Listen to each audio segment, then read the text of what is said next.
Today I'm going to talk about why I use a camera from 2016 as my primary camera in 2021.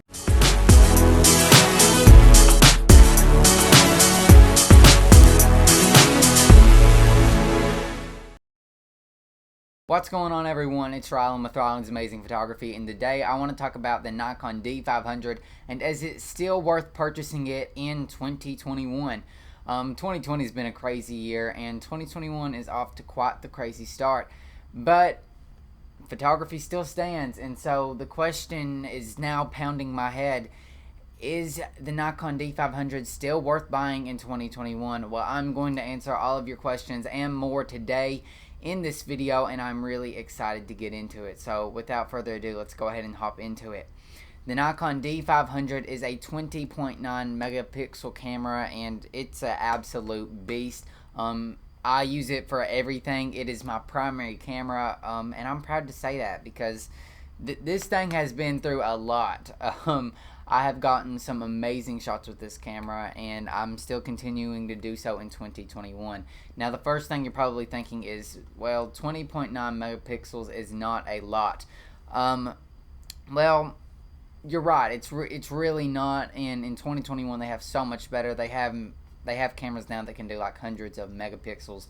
But you're not going to be able to grab those for $1,500, which you can the D500. That's fairly cheap for a camera in 2021. You're not going to find a lot of cameras that you can just pick up for $1,500. One of the main selling points for the Nikon D500 is 10 frames per second. Listen to this. This is one of my favorite parts.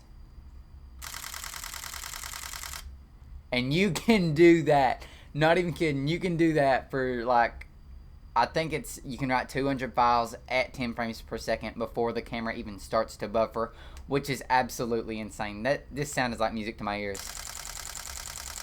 It's like I'm in heaven. Because for wildlife, you never know what they're going to do, so when you need to do that, it's just boom, boom, boom, boom, boom, and it's just going and going and going, and that is incredible. A lot of people will say, well, the Nikon D850 is a better camera than the Nikon D500.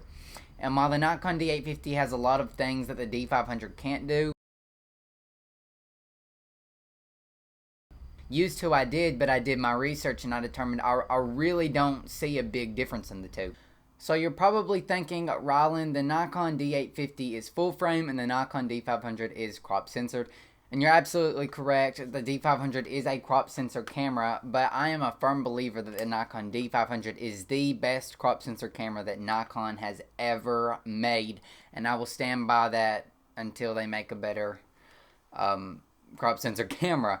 However, when you look at the specs, there is not a huge difference. You're going to say, Rylan, the megapixel count is a lot different for the two of those cameras. Well, when you factor sensor density, which is something I'm not able to do, but I am able to go on the internet and find people that can do that, the D500 has the equivalent of roughly 48 megapixels, and I believe the D850 is about 45 megapixels. Which means that if the D500 was a full-framed camera, it would have more megapixels than the D850.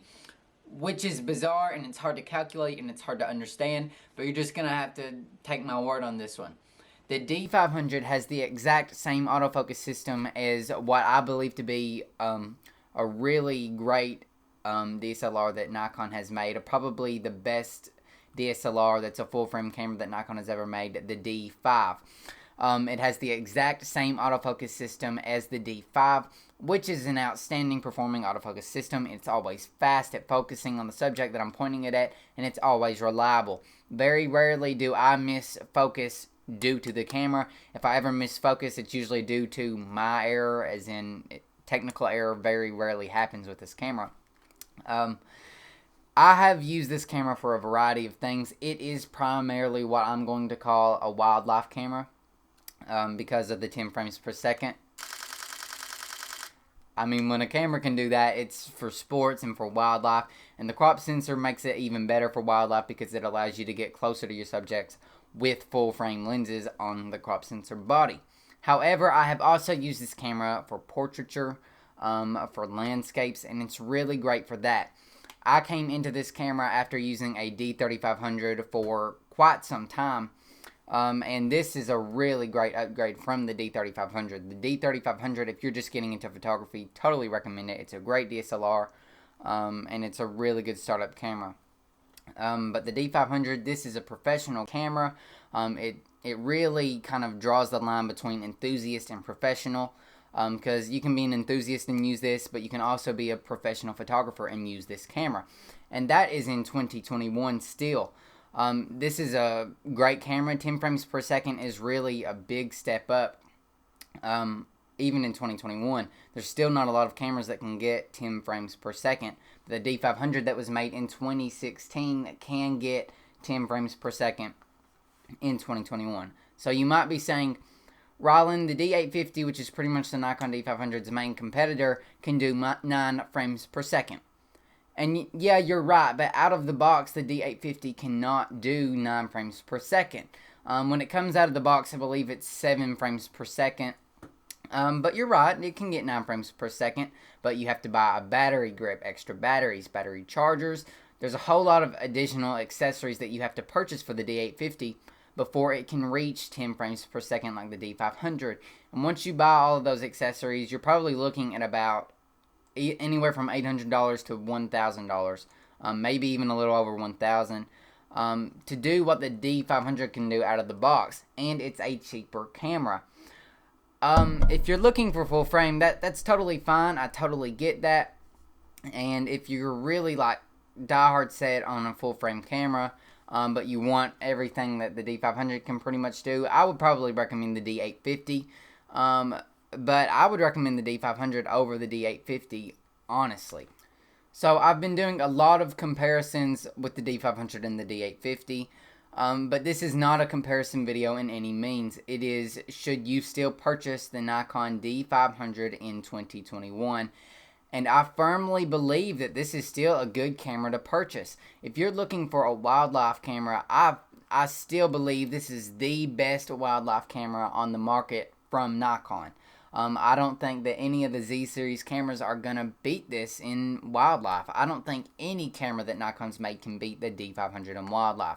If you're looking for more than wildlife, but wildlife is one of your passions and one of your favorite things to do, I'm still probably going to recommend you to the D500 because, as I mentioned, it also works for portraiture. It works for landscape photography. There's a lot of different things that the D500 is capable of in performing well. And this isn't like I just bought the D500. I've been using this camera for roughly a little over a year, and I am still very happy with its performance, and it hasn't let me down once in over a year's time. So if you're looking for a fantastic crop sensor camera, or just a fantastic camera in general, it doesn't have to be a crop sensor camera, I'm going to recommend the D500 to you.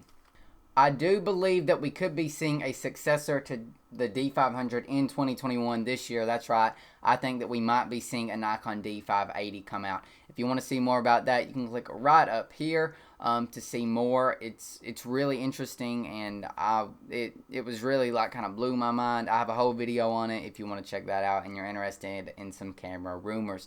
Thank you all so much for watching this video. Yes, buy the D500 if you're looking for a good camera in 2021. Why not?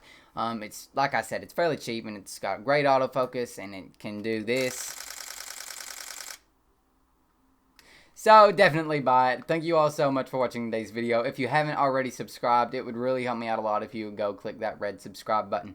Also, make sure you leave a like on the video because it helps me out a lot, and I want as many people as possible to see this video because I'm on the road to 1K right now.